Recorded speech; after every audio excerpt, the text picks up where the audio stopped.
Walang bata-bata kay Lord. No one's too young for God. I have a story to tell you from Kenya back in 2002. For a 14-year-old kid, his name is Richard Turere, situation nila is gabi-gabi, ina-attack ng mga leon ang mga alagang baka nila. Hirap sila sa buhay kaya hindi makapagpatayo ng matibay na bakod to protect their cows from lions attack.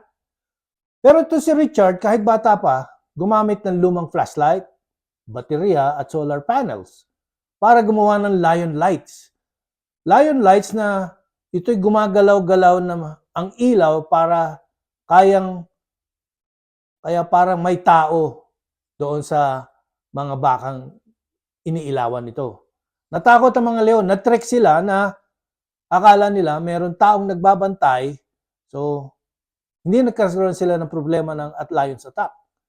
Because of young boy's idea, nailigtas niya ang buong baryo from the lions attack. And not only that, he became known worldwide. Pero meron pa rin nagsabi sa kanya na, you're too young. Pero ang sagot niya, I may be young but I can make a difference. Which is, that brings us to our verse of the day. From 1 Timothy 4:12. Sinasabi, don't let anyone think less of you because you are young. Be an example to all believers in what you say, in way you live, in your love, your faith, and purity, from New Living Translation.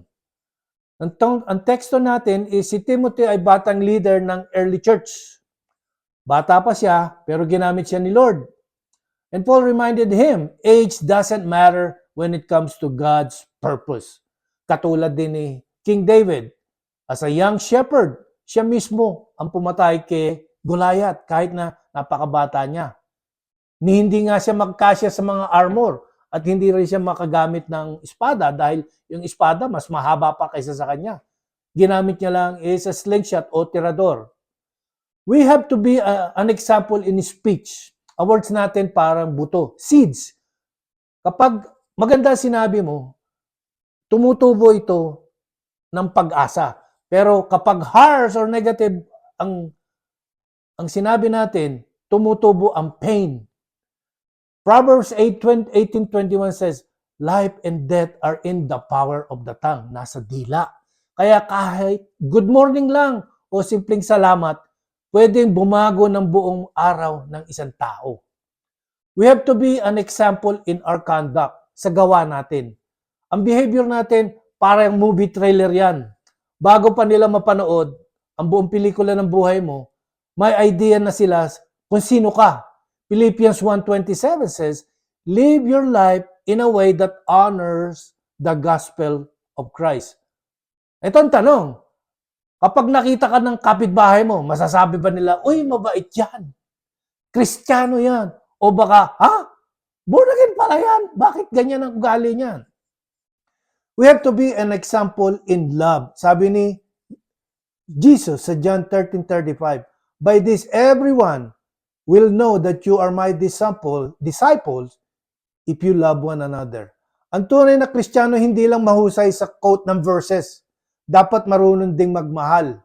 Kahit sa kaaway. Yes, that's almost impossible if you are not with the Lord. Kahit sa strangers. Alam mo ba ang kwento ni General Douglas at President Manuel Rojas? Spoiler to.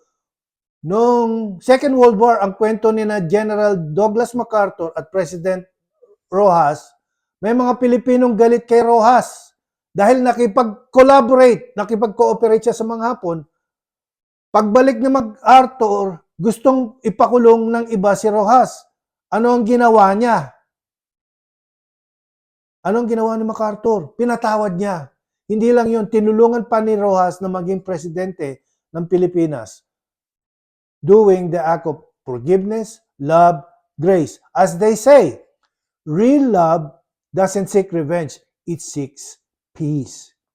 Panguli, be an example in faith and purity.